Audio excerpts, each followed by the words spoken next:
In the heart of an African village where sunsets paint the skies in gold, a tale unfolds, a tale of love, lies, and the unbreakable bond of blood. Three identical brothers share one face, one voice, and one fatal secret: they all love the same woman. But she only knows one of them, or so she thinks. In a web of mistaken identities, laughter, betrayal, and tragedy intertwine, leaving no heart unscarred. Will love conquer deceit, or will jealousy lead to destruction? Subscribe now to African Folktale Stories to witness a love story that shakes the roots of trust and loyalty, one destined to echo through time. In the remote village of Kachibara, life followed the rhythm of the earth, the crowing of cockerels, the laughter of children chasing chickens, and the quiet hum of women pounding millet under the shade of baobab trees. At the heart of this bustling village stood the home of Mama Thandai, a woman known for her fierce discipline, and her three identical sons, Bekari, Baraka, and Bwana. The brothers, born within minutes of each other, shared everything: a face so striking it could stop a charging bull, a mischievous sense of humor, and a bond forged in their mother's stern gaze. The villagers often joked that even the gods couldn't tell them apart. One fateful evening, under the light of a full moon, the annual moonlit dance was held. It was a night of celebration, where young men and women sang, danced, and perhaps, if the gods smiled, found love. It was there that they saw her. Her name was Amina, the daughter of the village healer, and her beauty was the kind that left whispers in its wake. Her laughter rang like bells, and her movements were as graceful as a heron by the river. All three brothers, standing shoulder to shoulder, felt their hearts quicken.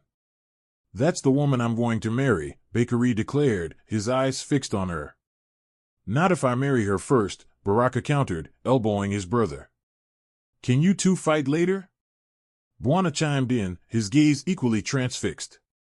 "She's looking this way." But Amina wasn't looking at all three of them. She was looking at Bekari, who had stepped forward with his signature confidence. Baraka and Bwana exchanged glances, their silent agreement forming in an instant. For now, they would let Bekari pursue her; after all, they were brothers. As the days turned into weeks, Bekari courted Amina with a determination that bordered on obsession. He brought her mangoes fresh from the tree, carved small trinkets from wood, and even sang songs under her window at night. Amina began to fall for him, her heart opening like a flower to the sun. But love has a way of making fools of even the wisest men. One afternoon, while Bekari was away helping their mother, Baraka saw Amina by the river, fetching water. Unable to resist the temptation, he approached her. "Bekari!" Amina exclaimed, surprised but delighted. "I didn't think I'd see you today." Baraka hesitated, but only for a moment. "And miss a chance to see you?" "Never," he said, his voice steady. He spent the next hour with her, laughing and talking, pretending to be Bekari. When he returned home, his twin's anger was palpable. "You spoke to her as me?" Bekari growled. "Relax," Baraka replied. "She couldn't even tell the difference." "And what about you, Bwana?" Bekari asked, turning to their youngest brother. Bwana shrugged, but his guilty expression gave him away. "Wait, you did it too?" Bwana held up his hands. "It was just one time. I was curious." The three brothers stared at each other, the gravity of their shared deception settling over them. The ruse continued, each brother sneaking moments with Amina, each pretending to be the one she loved. Their shared guilt grew heavier, but none of them could bring themselves to stop. They were falling deeper into a trap of their own making. Unbeknownst to them, Amina had started to notice subtle differences. Bekari was bold and direct, Baraka was thoughtful and poetic, Bwana was shy but endearing. At first, she thought it was her imagination, but the inconsistencies became harder to ignore. One evening, she decided to test her suspicions. Amina sat by the firelight that night, her mind swirling with questions.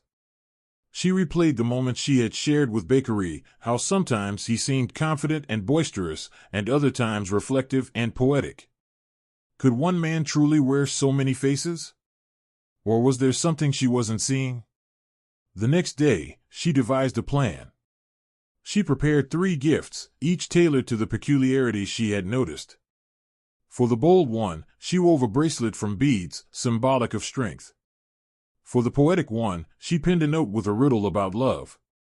For the shy one, she made a small, wooden carving of a bird, a symbol of freedom and patience. She waited until evening, when Bakery came to visit. Smiling, she handed him the bracelet. "I made this for you," she said, watching his reaction.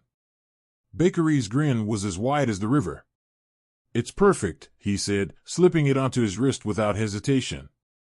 The next day, she found Baraka by the baobab tree where they often spoke. She handed him the note with the riddle. "Solve this for me," she said, feigning innocence. Baraka read it, his brow furrowing in concentration. "The answer is trust," he said after a pause, smiling softly. Amina nodded, though her suspicions deepened. Finally, on the 3rd day, she sought out Bwana at the edge of the river. She gave him the wooden bird and watched as his face lit up with a mixture of delight and nervousness.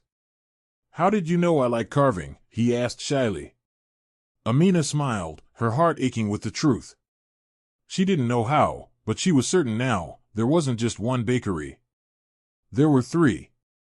Amina invited Bakery to her home the following evening. When he arrived, she led him inside and asked him to wait. Moments later, she returned with 2 other young men, Baraka and Bwana. The 3 brothers froze, their identical faces betraying identical guilt. "I knew it," Amina said, her voice steady despite the whirlwind of emotions within her. "I wasn't falling in love with one man, I was falling in love with 3. Bakery stepped forward. "Amina, I can explain." "No," she interrupted, her voice sharp. "You can't. You lied to me. All of you lied to me." Baraka tried to speak. "It wasn't meant to hurt you. We just..." "You just what? Played with my heart? Turned love into a game?" Amina's eyes filled with tears. "Do you have any idea how cruel this is?" For the first time, the brothers were silent. Amina's heartbreak turned to anger, and she stormed out, leaving the brothers to face the fallout of their actions. For the first time in their lives, the twins were divided. "This is your fault, Bakery," Baraka accused. "You started this." "I started it?" "You both went behind my back." Bakery shot back. Bwana, usually quiet, exploded. "Enough. We all messed up. But now, we've lost her. And it's our fault." The tension between them grew, and what had once been an unbreakable bond now seemed fragile. Days turned to weeks, and Amina wrestled with her feelings. Despite her anger, she couldn't deny the love she felt for all 3 of them. But how could she forgive such betrayal? One day, she called for a village gathering, summoning the 3 brothers as well. Under the watchful eyes of the elders, she spoke. "I loved you," she said, her voice trembling. "And you broke my trust. But the heart is complicated, and love doesn't always make sense. I need time to heal, and I need to decide what my heart truly wants." The elders nodded in agreement. The brothers, humbled, promised to give her space. But love and jealousy are dangerous flames. Bakery, consumed by the thought of losing Amina, grew desperate. One night, he confronted Baraka by the river. "You have to step aside," Bakery said. "She's mine." "She's not yours," Baraka retorted. "She's not anyone's. And if she chooses me, I won't walk away." The argument turned heated, and in the chaos, a tragic accident occurred. Bakery slipped, hitting his head on a rock. He fell into the river, unconscious. Baraka dove in to save him, but the current was too strong. By the time Bwana arrived, it was too late. The village mourned Bakery's death, and Amina was heartbroken. She forgave the remaining brothers, understanding that love, though flawed, had bound them all. Months later, Amina made her choice. She chose neither Baraka nor Bwana, deciding instead to focus on her own healing and to honor Bakery's memory. Baraka and Bwana, their bond repaired through shared grief, left the village to seek new beginnings. After Bakery's death, the village healer, Amina's mother, Mama Halima, noticed her daughter's pain was far deeper than grief. Amina's nights were plagued by strange dreams of a shadowy figure whispering warnings, and her days were haunted by fleeting visions of Bakery by the river. Mama Halima, a wise woman well-versed in the ancient arts, performed a divination ceremony to seek answers. Under the light of a crescent moon, she scattered sacred bones across a woven mat. As she studied their arrangement, her eyes widened with fear. "Daughter," she whispered, "the spirits are restless." Bakery's death was no accident. The bond between him and his brothers was too strong to break so easily. Something unnatural stirs. Determined to uncover the truth, Mama Halima sought the help of a feared witch who lived deep within the forest, Nyahoma, a woman shunned by the village for her dark magic. The witch's hut was surrounded by gnarled trees and the eerie cries of unseen creatures. Inside, Nyahoma sat by a cauldron, her eyes gleaming like coals. "You seek answers," she rasped, her voice like the rustle of dry leaves. "But answers come with a price." "What price?" Mama Halima asked, her voice steady despite the fear curling in her chest. "Trust," Nyahoma replied cryptically. "And blood." Nyahoma performed a ritual, calling upon the spirits of the river and the ancestors of the three brothers. The cauldron bubbled and hissed, and the witch's voice rose in an ancient chant. Suddenly, the fire flared, and Bakery's face appeared in the smoke. "The brothers' love for Amina awakened something dangerous," Nyahoma said. "A curse of jealousy. Bakery's death is only the beginning. If the curse is not broken, it will consume them all, and Amina too." As the witch had warned, strange events began to plague the village. Baraka and Bwana started seeing Bakery's shadow in the corners of their vision. At night, they heard his voice whispering accusations and threats. "You betrayed me," the voice would hiss. "You stole my love. You will pay." One night, Baraka woke to find the bracelet Amina had given Bakery on his wrist. The sight sent a chill down his spine, for he had buried it with his brother. Desperate, Baraka and Bwana turned to Mama Halima for help. She revealed the witch's warning about the curse and told them what must be done, a dangerous ritual to appease the spirits and sever the curse's hold. The ritual required the brothers to return to the river where Bakery had died and offer something precious, a symbol of their bond. The elders of the village gathered at the riverbank, their chants filling the air as the brothers prepared. Baraka placed his carved flute, a gift from Bakery, into the water. Bwana added a necklace they had all shared as children. The river grew still, as if holding its breath. But the spirits demanded more. The water began to churn violently, and a dark figure rose from the depths, Bakery's spirit, his face twisted with anger and sorrow. "You think this will undo what you've done?" he roared. "You think I can forgive so easily?" The brothers fell to their knees, tears streaming down their faces. "We're sorry, Bakery," Baraka pleaded. "We never meant to hurt you." As the brothers begged for forgiveness, Amina stepped forward. She held a knife in her trembling hand and raised it to her palm. "Stop," she cried. "If a price must be paid, let it be mine." Before anyone could stop her, she sliced her hand and let her blood drip into the river. The water glowed red, and the spirit of Bakery seemed to falter. "Amina, no!" Bwana shouted, trying to pull her back. But Amina stood firm. "I loved you, Bakery," she said, her voice steady. "And I love your brothers. If this is the only way to bring peace, then so be it." The spirit hesitated, then slowly began to dissolve into the river. The waters calmed, and a deep silence fell over the gathering. Though the curse was broken, its effects lingered.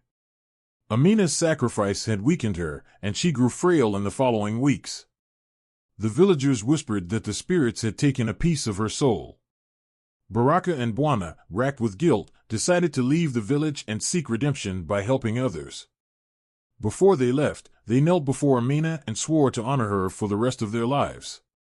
Amina, though weak, smiled at them. "Go," she said. "Live well. And remember that love is strongest when it is honest." The breaking of the curse brought calm to the village, but it was a fragile peace. Amina, though celebrated for her bravery, became a shadow of her former self. Her once radiant smile now appeared only faintly, and her steps grew slower, as though the weight of her sacrifice had seeped into her bones. Baraka and Bwana were restless. Despite their vow to honor Amina, they were haunted by visions of Bakery's face in their dreams, accusing them of betrayal. They felt the pull of their shared guilt and the need to prove their worth, both to Amina and to the ancestors. Mama Halima, too, sensed the unease. She sought guidance from the spirits, fasting for 3 days and nights beneath the sacred baobab tree. On the 4th day, the spirits spoke to her in whispers carried by the wind. The bond of the three remains unbroken. The living must walk the path of the departed to restore balance. Mama Halima gathered Baraka, Bwana, and Amina in her hut. The spirits demand more than words, she said. Bakery's soul lingers between this world and the next, tethered by his pain. You must journey to the sacred mountain and complete the ancestors' trial to guide him home. The sacred mountain, Alyamo, was shrouded in legend. Few dared to venture there, for it was said to be guarded by the Njoka, a serpent spirit with eyes that saw through the soul. Baraka and Bwana agreed immediately, driven by the need to atone. Amina, though frail, insisted on joining them. This began with all of us, she said. It must end with all of us. The path to Alyamo was treacherous, winding through dense forests and across rushing rivers. Along the way, they encountered strange phenomena, whispers in the wind that spoke their fears aloud, shadows that moved independently of their owners, and an eerie sense that they were being watched. One night, as they camped by a stream, Amina woke to find herself face to face with Bakery's spirit. His gaze was no longer angry but filled with sorrow. "You shouldn't be here," he said softly. "Then help us end this," she replied, her voice steady despite her fear. Bakery's spirit hesitated, then vanished into the mist.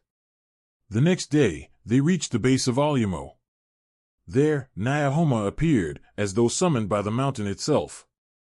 "The ancestors' trial is not just a test of strength," she warned. "It is a test of truth. If your hearts are not pure, the mountain will claim you." The first challenge awaited them at the River of Regret, a churning expanse of water that reflected not the sky but the memories of those who gazed into it. Baraka stepped forward, but the river showed him the moment he had pretended to be Bakery, stealing time with Amina. Guilt surged through him, and the water rose, threatening to pull him under. "Face your truth, or be consumed," Nyahoma's voice echoed. "I was selfish," Baraka admitted, tears streaming down his face. "I let my love for Amina blind me to the harm I was causing. I betrayed my brother." The river calmed, allowing him to pass. Bwana faced a similar trial, confessing his fear of being overshadowed by his brothers and his secret jealousy of Bakery's confidence. When it was Amina's turn, the river showed her moments of doubt, times when she had wondered if she truly loved Bakery, or if she had been drawn to the idea of love itself. She wept as she confessed her uncertainty, and the river receded. Higher up the mountain, they encountered the Mirror of Souls, an ancient pool of water guarded by the Njoka. The serpent spirit emerged, its shimmering scales reflecting the light of the moon. Its eyes glowed as it hissed, "Look into the mirror, and show me who you truly are." One by one, they gazed into the pool. Baraka saw himself standing alone, his brothers and Amina distant shadows. He realized he had always feared being left behind, driving his actions. Bwana saw himself as a boy, forever in Bakery's shadow, yearning for recognition but afraid to claim it. Amina saw herself torn between 3 paths, one where she chose Bakery, one where she chose another brother, and one where she chose no one. She realized that her greatest fear was not the loss of love, but the loss of herself. The Njoka nodded approvingly. "You have seen your truths. Now, ascend." At the summit of Alyamo, they found an ancient altar carved with symbols of the ancestors. There, Bakery's spirit awaited, his form flickering like a flame in the wind. "You have come far," he said, his voice heavy with emotion. "But I cannot leave until you release me." Mama Halima appeared, carrying a calabash filled with sacred water. To release his spirit, you must offer your most treasured memories of him, she said. Baraka placed his carved flute on the altar, recalling the nights they had played music together under the stars. Bwana placed a worn sandal, a symbol of the many paths they had walked together. Amina, trembling, placed the bracelet Bakari had worn. You were my first love, she whispered. I will never forget you, but I must let you go. As the offerings were consumed by the sacred water, Bakari's spirit began to glow. His face softened, and for the first time, he smiled. Thank you, he said, his voice fading as he ascended into the sky. The journey down Alyamo was bittersweet. The air felt lighter, as though the mountain had lifted the weight of their guilt and sorrow. Amina's health began to improve, her strength returning as if the spirits had blessed her for her courage. Baraka and Bwana, now closer than ever, decided to stay in the village and dedicate themselves to helping others. Together, they rebuilt Bakari's hut as a place of learning, where children could come to hear stories and learn the lessons of love, trust, and truth. Amina chose a path of her own, becoming a healer like her mother. Though she never married, she lived a full life, her heart forever marked by the love she had shared and the sacrifices she had made. In the years that followed, the story of the three brothers and their journey to Alyamo became a cherished legend, told around fires as a lesson in love, truth, and redemption.